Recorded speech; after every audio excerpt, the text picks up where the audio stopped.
ضعیف الاعتقاد، توہم پرست اور جادو ٹونے پر یقین رکھنے والا شخص جو محض ایک پیش گوئی کی وجہ سے شرعی حدود کو پامال کرتے ہوئے عدت میں نکاح کرنے میں عار محسوس نہ کرے، کیا وہ قوم کی قیادت کا اہل ہو سکتا ہے؟ ان خیالات کا اظہار سینئر صحافی اور کالم نگار بلال غوری نے وی نیوز کے لیے اپنے تازہ سیاسی تجزیے میں کیا۔ بلال غوری کا مزید کہنا ہے کہ راندہ درگاہ مفتی سعید کبھی عمران خان کے حلیف سخن ساز ہوا کرتے تھے۔ انہیں پاکستان تحریک انصاف کی کور کمیٹی میں شامل کیا گیا۔ عمران خان کی رحم کے ساتھ شادی ہو یا پھر بشرا بی بی کے ساتھ رشتہ ازدواج، دونوں مواقع پر نکاح خواہ کے فرائض مفتی سعید خان نے ہی سر انجام دیے تھے۔ دلچسپ اتفاق یہ ہے کہ ریحان خان اور بشرا بی بی دونوں کے ساتھ 2 مرتبہ نکاح کروایا گیا۔ مفتی سعید خان کو ایک ہی جوڑے کا دوسری بار نکاح پڑھانے کا خاصا تجربہ ہے۔ انہوں نے سابق army chief general retired Qamar Javed Bajwa کی ساس اور سسر میجر جنرل ریٹائرڈ اعجاز امجد کا بھی دوسری مرتبہ نکاح کروایا تھا۔ جنرل ریٹائرڈ قمر جاوید باجوہ کے سسر میجر ریٹائرڈ اعجاز امجد کی میجر جنرل سے لیفٹیننٹ جنرل کی رینک میں ترقی اس لیے نہیں ہو سکی تھی کہ ان کے عقائد سے متعلق شکوک و شبہات کا اظہار کیا جاتا رہا۔ میجر جنرل اعجاز امجد کے بھائی اور ان کی اہلیہ احمدی تھے، مگر ان کا اصرار تھا کہ وہ احمدی نہیں ہیں۔ بے نظیر بھٹو کے دوسرے دور حکومت میں جب general Abdul Waheed Kakar army chief تھے تو 1995 میں میجر جنرل ظہیر الاسلام عباسی اور بریگیڈیئر مستنصر باللہ نے دیگر فوجی افسران سے مل کر حکومت کا تختہ الٹنے اور اقتدار پر قبضہ کرنے کی کوشش کی تو مفتی سعید بھی اس ناکام فوجی بغاوت میں ان کے ساتھ شامل تھے۔ جب فوجی بغاوت ناکام ہو گئی اور سب لوگ گرفتار ہو گئے تو مفتی سعید وعدہ معاف گواہ بن گئے۔ ٹرائل کے دوران اپنا بیان ریکارڈ کرواتے ہوئے مفتی سعید نے کہا، میجر جنرل اعجاز امجد لیفٹیننٹ جنرل غلام ملک کے حوالے سے میرے پاس آئے تھے۔ میجر جنرل اعجاز امجد کا کیس پروموشن کے لیے پیش ہونے والا تھا۔ میجر جنرل اعجاز امجد کے قادیانی ہونے کی وجہ سے ان کی شخصیت کے بارے میں شبہات پائے جاتے تھے۔ میجر جنرل اعجاز امجد کا اصرار تھا کہ ان کی اہلیہ قادیانی ہیں جبکہ وہ خود مسلمان ہیں۔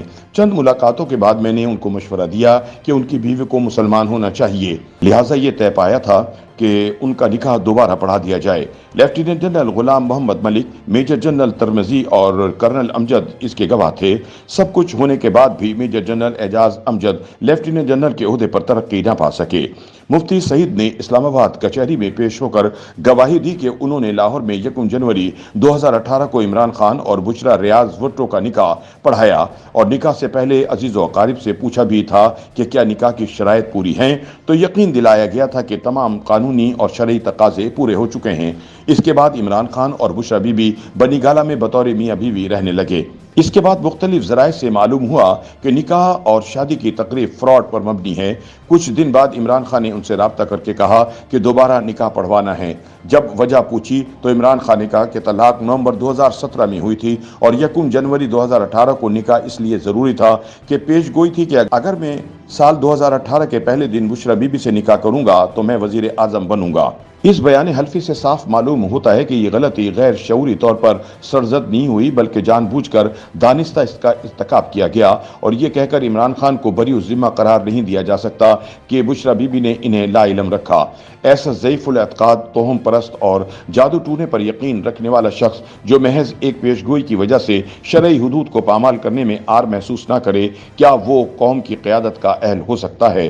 بلال غوری کے مطابق بعض لوگ یہ تعویل پیش کرتے دکھائی دیتے ہیں کہ یہ 2 افراد کا ذاتی فعل اور نجی معاملہ ہے جس کا سیاست سے کوئی تعلق نہیں۔ ان کا اصرار ہے کہ روحانیت کی شدت میں دوران عدت نکاح سے ملک و قوم کا کوئی نقصان نہیں ہوا تو اس معاملے کو عدالتوں میں لانا درست نہیں۔ تکلف برطرف، یہ کسی لبرل یا سیکولر سیاستدان کا معاملہ نہیں۔ اس شخص کی بات ہو رہی ہے جس کے ہاتھ میں تسبیح اور زبان پر ریاست مدینہ کا ورد ہے، جو لا الہ الا اللہ سے تقریر کا آغاز کرتا ہے، جو ہر موقع پر اپنی سیاست چمکانے کے لیے اسلامک ٹچ دینا نہیں بھولتا، جو اٹھتے بیٹھتے روحانیت کا راگ الاپتا ہے، جو بشری کمزوریوں کی بنیاد پر اپنی سیاسی مخالفین کی گردنیں کاٹتا پھرتا ہے، جو اپنی سیاسی لڑائی کو حق و باطل کا مارکا قرار دیتا ہے، جو اپنی تقریروں میں خود کو حسین اور مخالفین کو یزید سے تشبیہ دیتا ہے، جو امر بالمعروف اور نہی عن المنکر کی تفسیر، تشریح اور تعبیر یہ بیان کرتا ہے کہ